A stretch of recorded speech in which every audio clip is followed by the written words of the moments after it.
Hello everyone, Radhe Radhe. आप सभी को सावन के सोमवार की बहुत बहुत शुभकामनाएं।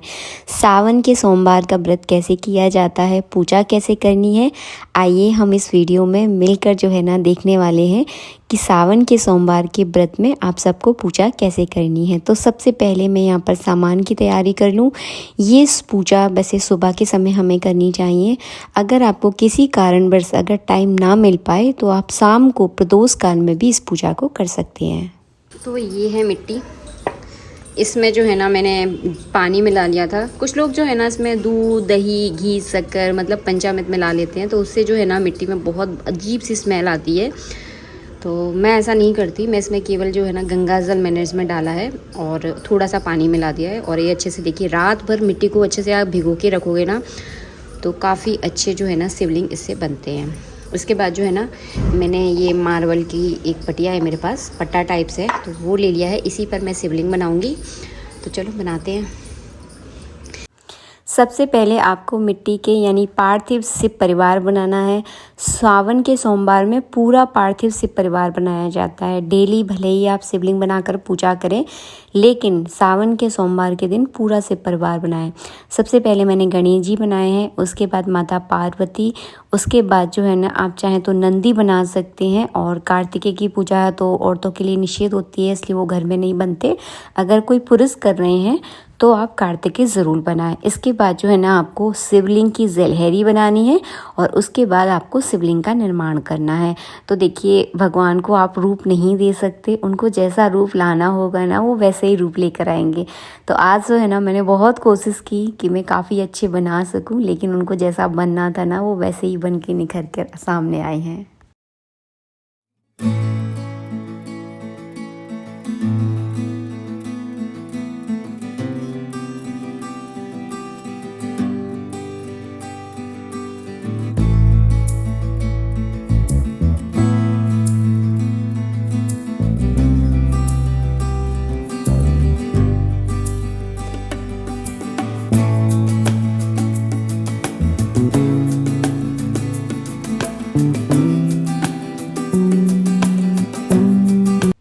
पार्थिव शिव परिवार तो बन गया। तो चलिए आपको सामान भी दिखा दूं। कच्चा दूध है, पंचामृत है, मिठाई, फल, चंदन, इत्र, जनेऊ, कलावा, एक दीपक, एक लोटा में गंगा जल, कुमकुम, इत्र, ये सारा सामान जो है ना मैंने पूजा का ले लिया है। छोटी सी मैंने एक चौकी ले ली है।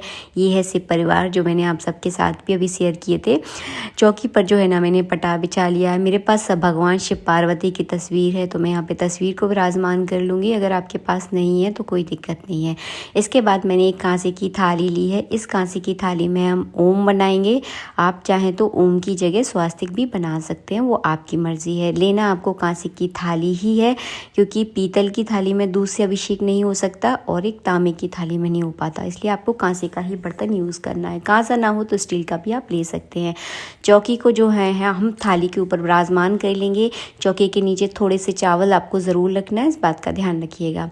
सबसे पहले जो है ना हम यहाँ पर घी का दीपक प्रज्वलित करेंगे।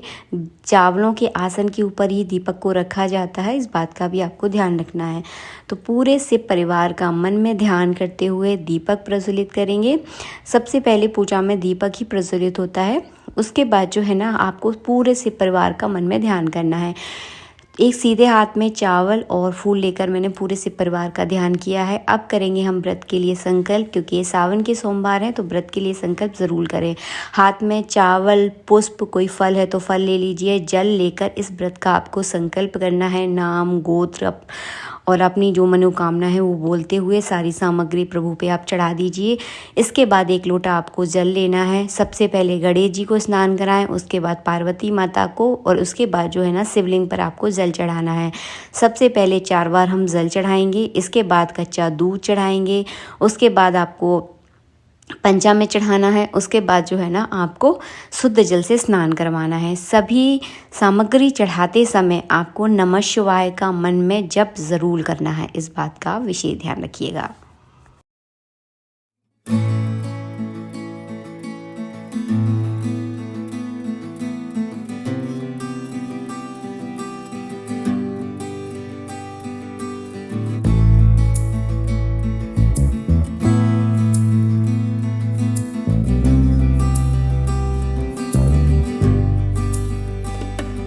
स्नान कराने के बाद कलावा रूपी वस्त्र अर्पित करेंगे। मैंने एक बड़ा सा कलावा ले लिया है, आप चाहें तो छोटे छोटे 2 कलावा के टुकड़े भी चढ़ा सकते हैं, वो आपकी मर्जी है। इसके बाद हम जनेऊ चढ़ा देंगे। अब जो है ना हम चंदन लगाएंगे, इत्र लगाएंगे, तो हल्के हल्के हाथों से इत्र लगाएं। जब भी आप पार्थिव परिवार की पूजा करें तो थोड़ा हल्के हल्के हाथों से ही आपको चीज़ें लगानी है, क्योंकि कई बार होती है मिट्टी बहुत कच्ची होती है और टूटने का डर होता है। तो अगर मूर्ति अगर गलती से टूट जाती है तो उसका दोष लगता है पूजा करने में और हमारी पूरी श्रद्धा ही टूट जाती है। तो बस थोड़ा हल्के हल्के हाथों से आपको सारी सामग्री लगानी है। चंदन लगा दिया है, चावल चढ़ा दूंगी मैं। इसके बाद पुष्प से भगवान का श्रृंगार करूंगी। और तो इस तरह से अगर माला लेकर आए हैं तो आप माला पहना दीजिए, नहीं है तो पुष्प से जो है ना श्रृंगार कर दीजिए। इसके बाद जो है ना समी पत्र चढ़ा देंगे। बेलपत्र है तो बेलपत्र अर्पित कर दें। माता पार्वती पर आप सुहाग सामग्री चढ़ाएं, कुमकुम से तिलक कर दें। वैसे जो सुहाग का सामान होता है ना वो लास्ट वाले सोमवार पर चढ़ाया जाता है, क्योंकि जब जो है ना दान पुण्य किया जाता है, इसीलिए केवल यहाँ कुमकुम से आपको उनका श्रृंगार करना है। भांग चढ़ा दिए मैंने भगवान शिव पर, और अबरक चढ़ा दें, गुलाल चढ़ा दें। ये सारी चीज़ें जो चढ़ाने के लिए मैं आपको बता रही हूँ, इनसे भगवान का श्रृंगार होता है। इसके बाद हम फल का भोग लगा देंगे, मिठाई का यहाँ पे भोग लगा दें और हाथ जोड़कर जो है ना प्रार्थना करें कि उनकी कृपा हमारे ऊपर हमेशा बनी रहे। अब जो है ना जो हमने तस्वीर रखी थी भगवान शिव की, उसकी तस्वीर का भी पूजन कर दें। हाथ में चावल पुष्प लेकर, दक्षिणा लेकर आपको पूरी सावन के सोमवार के व्रत की कथा सुननी है। कथा आप कहेंगे तो मैं यूट्यूब पर अपलोड कर दूंगी, अगर आप सुनना चाहते हैं तो। फिर उसके बाद हाथ जोड़कर प्रार्थना करें। अब करेंगे हम हवन की तैयारी, क्योंकि कोई भी व्रत पूजा हो तो हवन बहुत ज़रूरी होता है। हवन करना बहुत ही ज़रूरी है। तो यहाँ पे जल का मैंने अर्घ दे दिया है। तो चलिए अब हम करेंगे हवन। तो मैंने यहाँ पर कुंड में अग्नि प्रज्वलित कर ली है। 1 चम्मच जो है ना इस तरह से आपको जल छोड़ना है। और हवन कैसे करना है? हवन करना है आपको साकले से, यानी हवन सामग्री से, जो कि आपको मार्केट में मिल जाएगी। आप घर में भी बना सकते हैं, अपनी सुविधा देख लीजिए। हवन कुंड के चारों कोनों का मैंने पूजन कर दिया है। कटोरी में हल्का घी लिया है, उसमें आपको हवन सामग्री मिलानी। देखिए थोड़ा सा घी है इसमें, इसी में जो है ना हम थोड़ी सी हवन सामग्री मिलाएंगे। आप महामृत्युंजय के मंत्र से जो है ना आहुतियाँ दे सकते हैं। अब देखिए आपकी जितनी कैपेसिटी, कुछ लोग ज़्यादा हवन नहीं कर पाते हैं, थक जाते हैं, देखिए अपनी अपनी कैपेसिटी है। तो आपको क्या करना है, सबसे पहले गौरी गणेश के नाम की आहुति, उसके बाद 9 ग्रह होते हैं हमारे, 9 ग्रहों के नाम की 9 आहुतियाँ होंगी।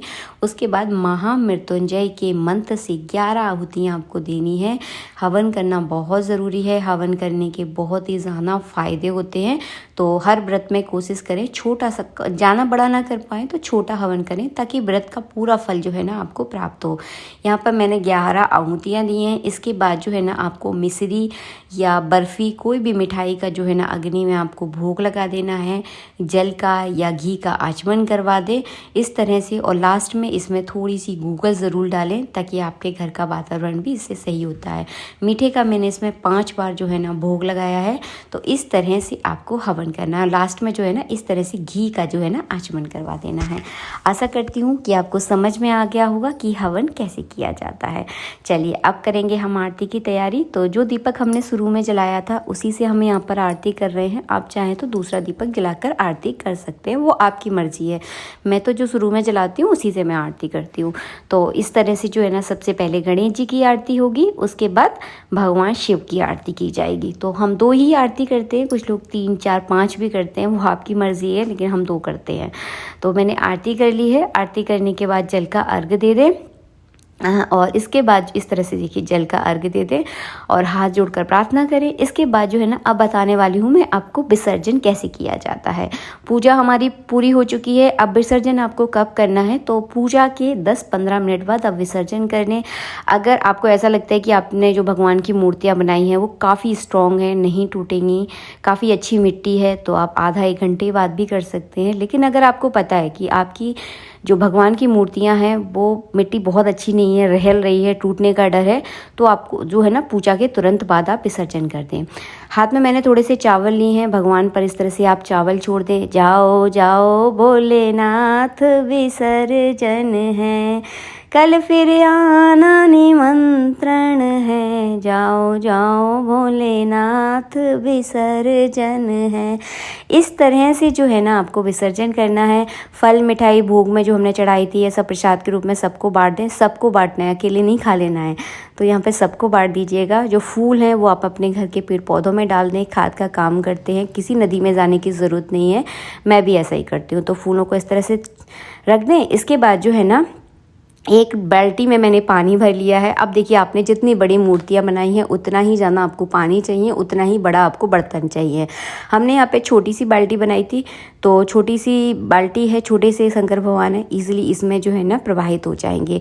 जो मैंने कलावा रूपी वस्त्र अर्पित किया था उसे मैंने अपने हाथ में बांध लिया है, आपने वीडियो में देख ही लिया है। तो सबसे पहले जल का पूजन होगा। तो यहाँ पे कुमकुम और चावल लगाकर जो है ना मैंने माँ गंगा का पूजन कर दिया है। इस तरह से जो है ना भोग भी ज़रूर लगा दे, क्योंकि भोग लगाना भी आवश्यक है।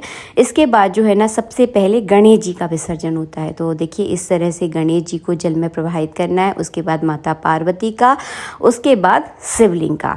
तो इस तरह से जो है ना विसर्जन की पूरी प्रक्रिया रहती है। तो देखिए, इस तरह से जो है ना आपको विसर्जन करना है, जैसे मैं आपको वीडियो में दिखा रही हूँ। और विसर्जन जब आप करते हैं तो एक बात का ध्यान रखिए, जो मूर्तियाँ हैं भगवान की वो पूरी जो है ना पानी में डूब जानी चाहिए, थोड़ी थोड़ी सी जो है ना दिखनी चाहिए। और जो स्नान का पानी था ना वो भी मैंने इसमें ही डाल दिया है, क्योंकि मैं जो है ना ये सारा पानी पेड़ों में डालने वाली हूँ। तो सारा पानी भी मैंने इकट्ठा कर लिया है। रात भर में ये पानी जो है ना इकट्ठा सही से हो जाएगा, इसे मैं पेड़ों में डाल दूँगी। राधे राधे।